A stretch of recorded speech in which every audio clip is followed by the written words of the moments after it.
जैसे मैंने कहा कि चुनाव टू चुनाव हम काम नहीं करते हैं, हम लगातार काम करते हैं। हमारा वर्कर, हमारे नेता चौबीसों घंटे काम करते हैं, पार्टी की चिंता करते हैं।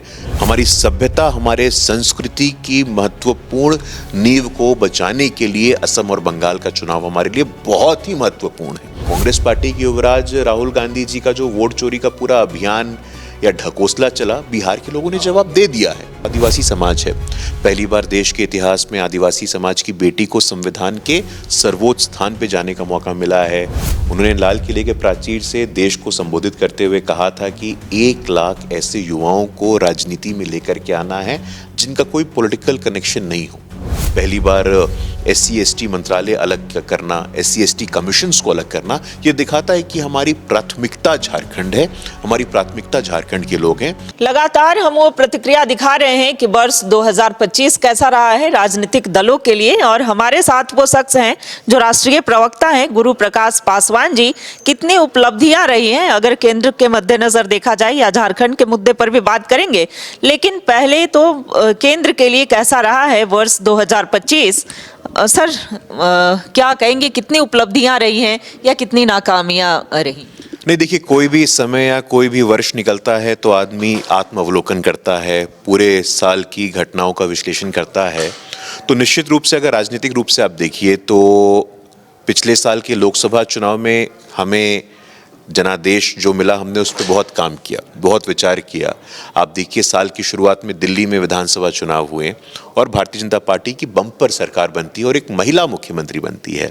एक महिला है जो वर्कर है, परिषद का जिसका बैकग्राउंड है, परिषद की पृष्ठभूमि है। तो दिल्ली की जनता का आभार है कि हमें वहाँ सरकार चलाने का अवसर मिल रहा है। आप देखिए, पिछले साल के लोकसभा चुनाव के बाद महाराष्ट्र में चुनाव हुआ, हरियाणा में चुनाव हुआ।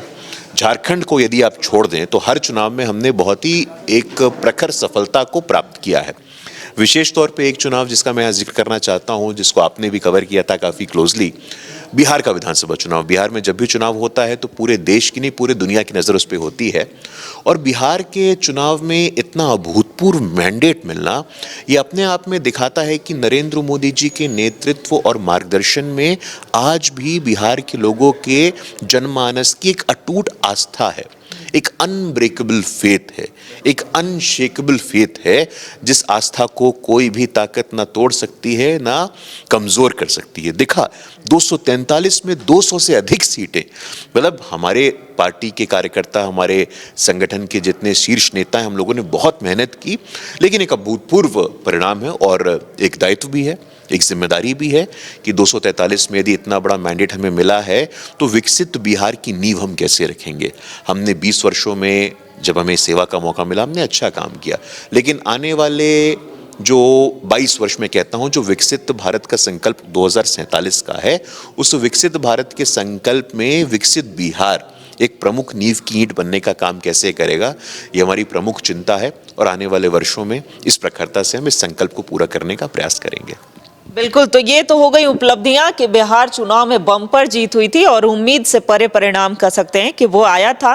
बिहार की जनता ने एक बार फिर से मोदी के नेतृत्व को पसंद किया और यही वजह रही विकसित भारत के साथ साथ विकसित बिहार बन सके। ये आखिर ये झारखंड में कैसे स्थितियां स्ट्रांग हो, कैसे मजबूत हो, इसके लिए भी कोई बैठक या चिंतन मनन होता है क्या केंद्र में? देखिए, निश्चित रूप से भारतीय जनता पार्टी, मुझे स्वर्गीय अटल बिहारी वाजपेयी जी की वो पंक्तियां स्मरण आती हैं। उन्होंने सदन में कहा था कि भारतीय जनता पार्टी एकमात्र ऐसी पार्टी है जो 365 दिन काम करती है। हम चुनाव के दौरान कुकुर मुत्ते की तरह उगने वाली पार्टी नहीं है। हमारा कोई ना कोई अभियान, हमारा कोई ना कोई कार्यक्रम हमेशा चलता रहता है। तो झारखंड की जहाँ तक बात है, मैं आपको एक बात कहना चाहता हूँ कि झारखंड की स्थापना, अभी अटल जी का संदर्भ आया, अटल जी के प्रधानमंत्री रहते हुए ही झारखंड की स्थापना हुई थी, झारखंड के संकल्प को पूरा किया था।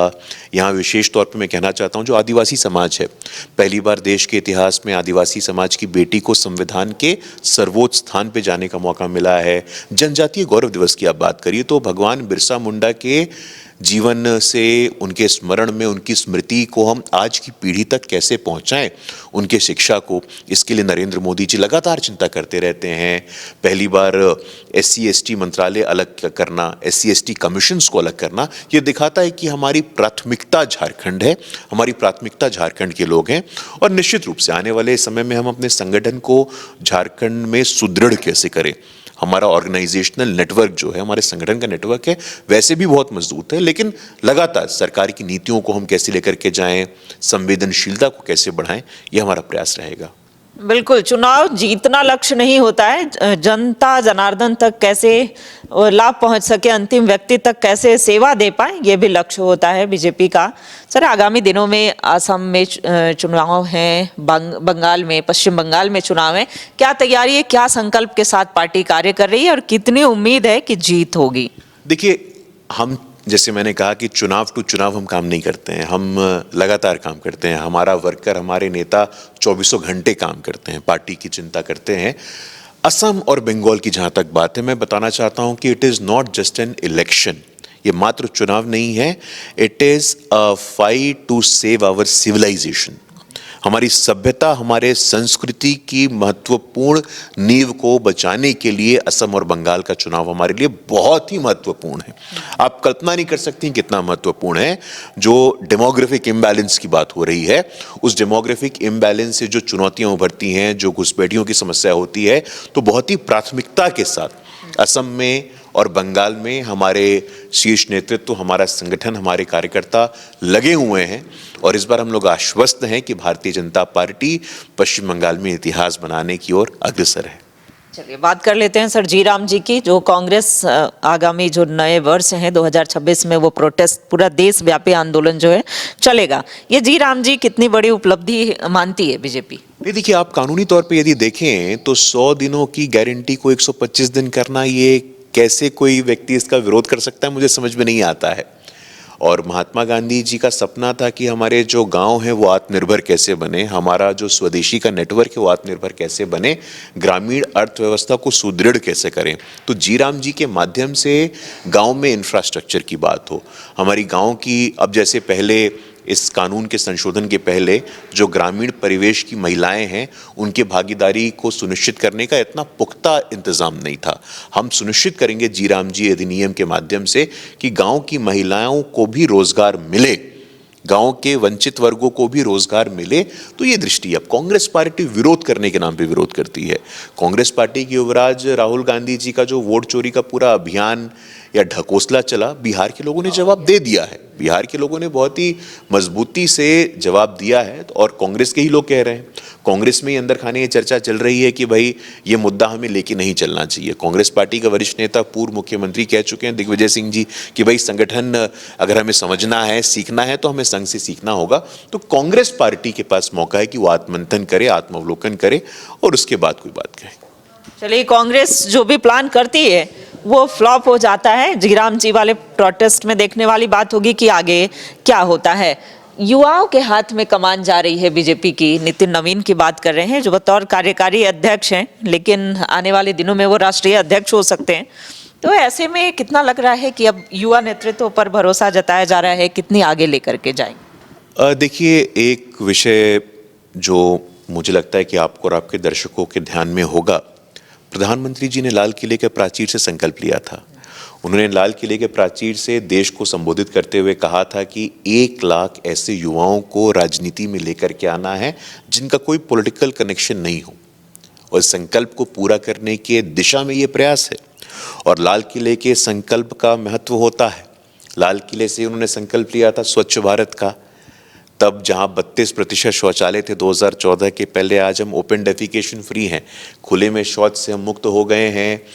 तो स्वच्छ भारत का संकल्प और युवाओं को राजनीति में लाने का संकल्प, जब भी प्रधानमंत्री जी ने लाल किले के प्राचीर से जो संकल्प लिया है, पूरे श्रद्धा से, पूरे शिद्दत से उसको पूरा करने का काम किया है। तो नितिन नवीन जी एक आम सामान्य कार्यकर्ता हैं, 20 वर्षों से बांकीपुर विधानसभा के विधायक रहे हैं, युवा मोर्चा के प्रदेश के अध्यक्ष रहे हैं, युवा मोर्चा में राष्ट्रीय स्तर का उनका अनुभव है, राष्ट्रीय महामंत्री के रूप में सिक्किम के प्रभारी रहे, वहाँ हम सरकार में आए, छत्तीसगढ़ के प्रभारी रहे। छत्तीसगढ़ के इतने कठिन चुनाव, तमाम मीडिया के विश्लेषकों ने हमें वो चुनाव लगभग पराजित करवा दिया था, लेकिन नितिन नवीन जी संगठन की कुशलता, संगठन के मेहनत के साथ उस चुनावों का परिणाम क्या हुआ, तो नितिन नवीन जी की एक महत्वपूर्ण भूमिका रही है। युवा है, युवाओं के महत्वाकांक्षाओं को समझते हैं, युवाओं की भाषा बोली समझते हैं और एस्पिरेशंस क्या हैं, यंग इंडिया के एस्पिरेशंस की प्रतिध्वनि कहाँ दिखती है, तो नितिन नवीन जी में वो दिखती है। हम सब बहुत आश्वस्त हैं, आशान्वित हैं कि एक ऐसा नेतृत्व है जो संवेदनशील है, एक ऐसा नेतृत्व है जो भारतीय जनता पार्टी को अपने परम वैभव की ओर ले जाने के लिए लगातार काम करेगा। हम देश के हर पंचायत में कैसे पहुंचे, हर नगर निकाय में कैसे पहुंचे, भारतीय जनता पार्टी का जो संकल्प है कि सर्वस्पर्शी सर्वव्यापी संगठन हम कैसे बने, हम आश्वस्त हैं पार्टी के कार्यकर्ता होने के नाते कि नितिन नवीन जी के नेतृत्व में ये जो हमारी परम वैभव की गति है उसको और तीव्रता मिलेगी। बिल्कुल, तो नितिन नवीन जी पर इतना भरोसा है, सिर्फ मोदी और अमित शाह ही नहीं, पूरी पार्टी को, पूरे नेतृत्व को कि और मजबूती से आगे लेकर के जाएंगे। कई ऐसी जिम्मेवारी जिन्हें बखूबी उनके द्वारा निभाया गया है। तो ऐसे में हम बात कर रहे थे कि कैसा रहा वर्ष 2025 राजनीतिक दलों के लिए, और कई उपलब्धियां रही है। प्रधानमंत्री नरेंद्र मोदी के नेतृत्व में कई ऐतिहासिक फैसले हुए हैं जो कि इतिहास में लिखा जाएगा। कैमरा पर्सन आयुष के साथ रुचि शर्मा, न्यूज़ 11 भारत, रांची।